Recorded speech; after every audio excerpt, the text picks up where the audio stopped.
April 3, 1945, Hessen, Germany. 16-year-old Hans-Georg Henk stood with his hands raised, tears streaming down his face. 3 months of training. That's all they'd given him. A Luftwaffe uniform, a flak gun, and orders to shoot at planes he could barely identify. Now American soldiers surrounded him, rifles pointed, voices barking commands in a language that sounded like thunder. He was a child in uniform. The war was ending. He just didn't know it yet. Before we go further, if you're enjoying this story from history's forgotten corners, hit that like button and drop a comment telling us where you're watching from. Subscribe if you haven't already. We bring you untold stories from World War II every day. And share this with someone who loves real history.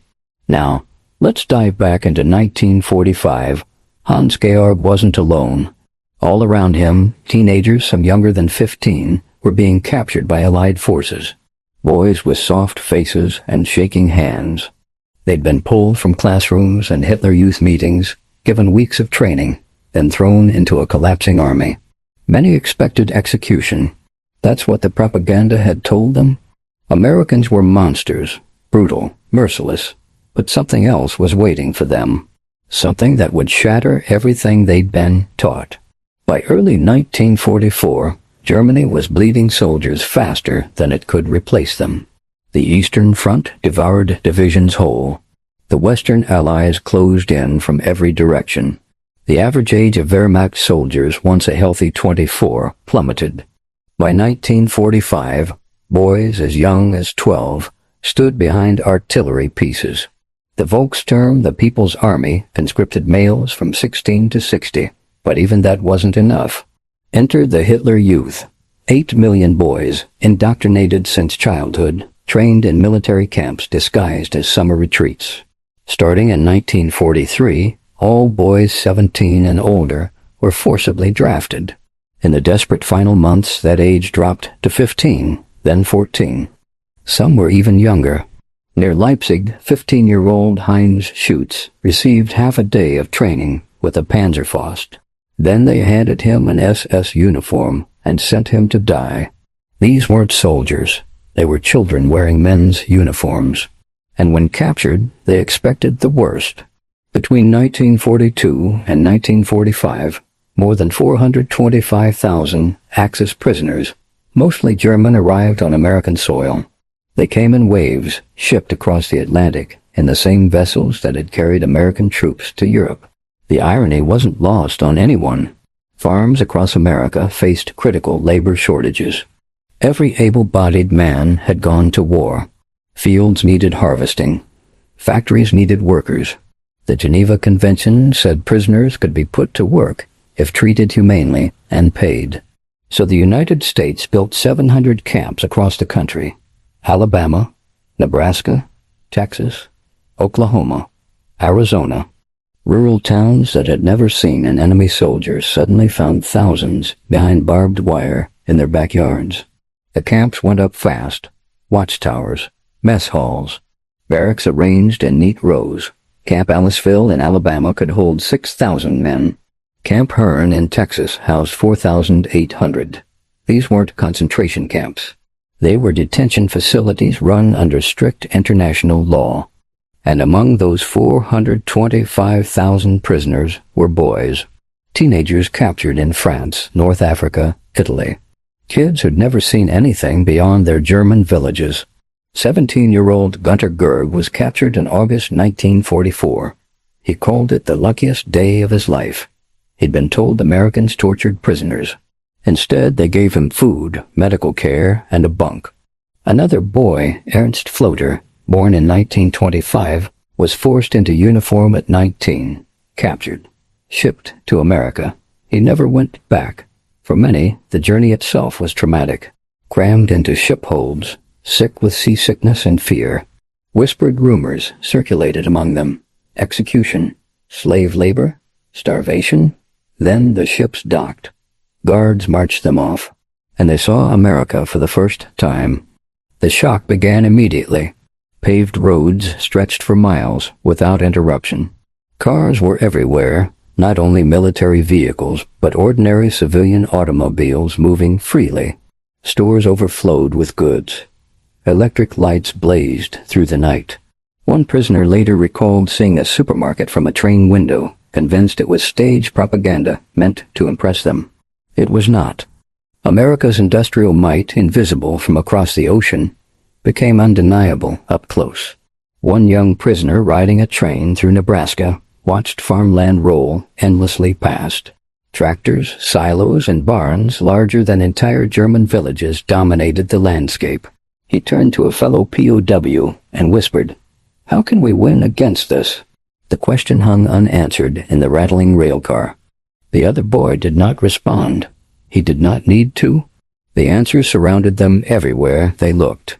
Rails, roads, machines, and endless harvests spoke silently of capacity and scale. Every mile of track and every acre of cultivated land reinforced the same conclusion. This country's productive power dwarfed anything they had been taught to imagine back home. The camps themselves hardly resembled prisons. They functioned more like small towns placed behind fences. Wooden barracks housed roughly 50 men each. Mess halls served 3 meals daily, often better food than many German civilians were receiving at the time. For men accustomed to shortages, the steady abundance felt disorienting and deeply unsettling. Over time, prisoners organized a rich internal life. Orchestras rehearsed in spare rooms, theater groups, staged plays, and chess tournaments filled long evenings. At Camp Hearn, Baylor University even offered college courses. In other camps, POWs built workshops, published newspapers, and found ways to impose structure, learning, and purpose on captivity itself. Baseball became the strangest symbol of all. American guards patiently taught German prisoners the unfamiliar rules of the game. Bats, gloves, and dusty diamonds replaced rifles and drills. For many young POWs, learning baseball felt like stepping into another world, one defined less by ideology and more by shared play under the sun. Young prisoners adapted quickly to this environment. Teenagers, more flexible than hardened soldiers, absorbed English with ease. They joked with guards and traded cigarettes for candy. Some relationships grew into genuine friendships that endured for decades. Barriers softened, and daily interactions quietly challenged the rigid enemy images they had grown up believing. Mel Luchens, a Nebraska farm boy, later remembered the German POWs who worked his family's land. "They played games with us," he recalled, "and brought candy and gum." His father spoke fluent German, easing conversation. The prisoners did not seem like monsters. They were men, really boys, far from home and uncertain of the future. The labor program expanded rapidly by September 1943. Farmers contracted POW workers, paying the government 45 cents an hour per laborer. The prisoners themselves received 80 cents a day, enough for small comforts. Under the Geneva Convention, officers were exempt from labor, but enlisted men worked, often willingly, grateful for movement and purpose. For many, labor was preferable to confinement behind wire. Working fields, repairing roads, or harvesting crops broke the monotony of camp life. It offered fresh air, human contact, and a sense of usefulness. In quiet moments between rows of corn or stacks of hay, some prisoners began to question not just the war, but everything they had been taught to believe. 16-year-old prisoners found themselves harvesting wheat in Kansas, picking asparagus in Nebraska, stacking hay in Texas, working in canneries in Wisconsin. Keith Buss, who lived in Kansas, remembered 4 POWs building a concrete garage on his family's farm in 1943. "Stone masons," he said. "No level, just nail and string." It's still standing today. For many young prisoners, this was their first taste of freedom. In Germany, they'd been controlled every second. Hitler youth drills, school indoctrination, military discipline. Here, working on American farms, they experienced something different. Farmers treated them like hired hands, fed them lunch, sometimes invited them to sit at the table. One prisoner recalled a farmer's wife baking him a pie. He'd never had pie before. The taste lingered for decades. But not all prisoners were grateful. Some remained fanatical Nazis. They intimidated others, sabotaged work, preached resistance. At Camp Concordia in Kansas, one prisoner declared a good German would not help the Americans. He was shipped to Camp Alva in Oklahoma, a camp specifically for Nazi hardliners. The U.S. government quietly separated extremists from the rest. Democracy couldn't be forced, but it could be encouraged. Enter the re-education program. It was a secret initiative approved in 1944, quietly introduced into the POW system. Special camps began teaching prisoners about democracy, freedom, and constitutional government. Courses were framed as harmless educational opportunities. Newspapers written by German intellectuals, including one called Der Raff, circulated widely with carefully chosen ideas. The goal was subtle transformation rather than force. Officials hoped to turn enemy soldiers into future democratic citizens. The intention was long-term. These men would eventually return home, carrying new perspectives with them. If enough minds changed, Germany itself could be rebuilt on different foundations, shaped not by coercion, but by exposure to alternative political and social systems. For teenagers, the program landed differently. Older soldiers had lived through the Nazi rise to power and remembered the Weimar Republic's collapse. But boys like Hans-Georg and Ernst had known nothing but Hitler. They had grown up entirely inside the system. The re-education courses offered their first glimpse of other possibilities and different futures. Some prisoners resisted the messaging, dismissing it as propaganda. Others listened quietly. Many absorbed more than they realized. The ideas did not always produce immediate change, but seeds were planted. In classrooms, libraries, and casual discussions, young minds encountered concepts they had never been allowed to question before, concepts that would resurface years later in civilian life. Then there were the escapes. Out of roughly 425,000 German prisoners held in the United States, only 2,222 attempted to flee. That was less than 1%. Most were recaptured within days. The risks were enormous, and the odds of success were slim. Escape, while possible, rarely led anywhere meaningful or safe. The most famous attempt occurred on December 23, 1944, at Camp Papago Park, near Phoenix, Arizona. 25 German sailors spent months digging a 178-foot tunnel through rock-hard caliche soil. Working patiently and silently, they emerged under cover of darkness and vanished into the surrounding desert, believing freedom lay just beyond the wire. All 25 were eventually recaptured. The desert proved merciless. There was no food, no water, and no clear sense of direction. One by one, local sheriffs and FBI agents found them dehydrated and exhausted. One prisoner reportedly said after capture, "I'm glad you found me. I thought I'd die out there." These escape attempts revealed an unexpected truth. America was not a typical prison. It was a paradox. Guards were generally not brutal. Escapes were technically possible, yet practically useless. Where could they go? Mexico was far away. Germany was across an ocean. The vast landscape offered freedom only in theory. Most prisoners eventually understood the reality. Despite captivity, they were safer in America than almost anywhere else in the world at that moment. There was food, shelter, and relative stability. Bonds were not falling. As the war dragged on and Europe burned, many realized their survival depended not on escape, but on patience. By the war's end, captivity had reshaped thousands of lives. Through work, education, re-education, and unexpected humanity, many prisoners left America changed. They returned home carrying more than memories of fences and guards.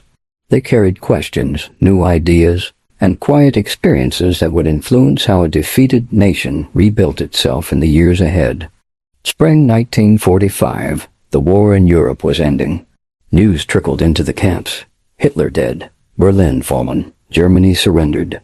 For the teenage prisoners, the shock was seismic. Everything they'd been taught, Germany's invincibility, the righteousness of the cause, the inevitability of victory shattered. They'd lost, completely, utterly. But something else shattered too. The lies. Prisoners started receiving letters from home, descriptions of bombed cities, starving families, Germany in ruins. And then the photographs arrived. Concentration camps, Bergen-Belsen, Dachau, Auschwitz, American soldiers forcing German civilians to tour the camps, to see the bodies, the ovens, the horror. Many prisoners refused to believe it. Propaganda, they said. Fake, impossible, but the evidence mounted. Newsreels played in camp auditoriums. Their rough published first-hand accounts. Even the most skeptical began to crack. One young prisoner, shown images of Auschwitz, vomited. Another sat in silence for hours. A third wrote home, asking his mother if she'd known. The responses varied. Some families admitted they'd suspected. Others denied everything. A few confessed guilt. The weight crushed these boys. They'd worn the uniform. They'd believed. And now they had to reckon with what they'd been part of. Ernst Floater, the boy captured at 19, made a decision. He wouldn't go back. When repatriation began in 1946, he stayed. Applied for residency. Eventually became an American citizen. Decades later, he said, "I saw what freedom looked like. I couldn't unsee it." Others went home to devastation. Gunter Gerd returned to Germany and found his city flattened. Families scattered. Economy destroyed. The Nebraska family he'd worked for sent care, packages for years, food, clothing, blankets. He visited them in the 1960s, brought his children, showed them the farm where he'd learned English, where he'd tasted democracy. Hans-Georg Henk, the crying boy captured in Hessen, survived. After the war, he lived a quiet life. Rarely spoke about his capture, but photographs of his tear-streaked face circulated for decades, a symbol of war's youngest victims. A reminder that not all soldiers were warriors. Some were just children. By 1946, all POW camps in America had closed. The prisoners went home. The barracks came down. Farmland returned to farmers. But the echoes remained. Towns across America still have old-timers who remember the German boys who picked their corn, built their garages, learned their language. And in Germany, those boys, now old men, eventually told their grandchildren stories. They spoke of the country that captured them, fed them, taught them, and treated them like human beings. They contrasted this experience with their own government, which had treated them as expendable cannon fodder, numbers to be used up in a collapsing war. The teenage German posts in America discovered truth their leaders never wanted them to know. They learned that prosperity does not require conquest, that freedom does not inevitably lead to chaos, and that kindness is not a form of weakness. These lessons contradicted everything they had been taught through years of rigid propaganda and fear-driven ideology. They had been told America was soft, decadent, and weak. Instead, they encountered a nation so powerful it could afford mercy, so wealthy it could feed its enemies without hesitation, so confident in its values that it chose to re-educate prisoners rather than brutalize or execute them for political theater. Mel Luchens, the Nebraska farm boy who played with German POWs on his father's land, grew up to become a Methodist minister. Years later, reflecting on those encounters, normalcy far from home. They learned it in apple pie and baseball games, in letters from home and newsreels showing devastation abroad. They learned it in the space between who they had been told to be and who they discovered themselves becoming. Identity shifted not through force, but through experience and sustained human contact. When the war finally ended and they returned home, they carried those lessons with them. They brought them into the rubble of Germany, into shattered cities and broken institutions. The ideas absorbed in captivity quietly influenced how they approached rebuilding, reconciliation, and the long effort to ensure such destruction never happened again. Certain memories never faded. The sound of barbed wire snapping in the wind, the taste of apple pie, the sight of endless American farmland stretching toward the horizon. These details lingered long after uniforms were discarded, serving as reminders of a strange chapter where enemies were treated with dignity. Those memories pointed to a larger truth. Sometimes the greatest victories are not won on battlefields. They are won in quiet moments when enemies become neighbors, When fear gives way to understanding, and when boys in uniforms remember they are just boys trying to survive, trying to go home. And that realizes, he offered a quiet but haunting observation. When you know people as human beings up close, he said, it really alters your view of people and of your own world. That insight captured the deeper story of German POWs in America. It was not simply a story of guards and prisoners, rules and fences. It was a story of boys meeting boys, farmers meeting farmhands, and humans meeting humans. Across barbed wire and battlefields, they challenged the lies that war depends upon. Across propaganda and fear, they discovered a simple truth that conflict tries desperately to hide. The enemy is not always the person standing opposite you. Often it is the system that placed you there, armed you, and told you who to hate. That realization reshaped lives more powerfully than any speech or slogan. The boys who cried in Hessen, who dug tunnels in Arizona, and who harvested wheat in Nebraska learned that lesson slowly. No classroom could have taught it so completely. They learned it in mess halls and farm fields, in shared labor, quiet conversations, and moments of unexpected realization. More than any weapon, any strategy, any ideology changed the course of history. Because those boys went home and built a different Germany, a democratic Germany, a Germany that learned from its darkest hour. And in the gardens and farms and small towns of America, in the memories of old men on both sides of the ocean, that truth still echoes. The war ended, but the humanity survived.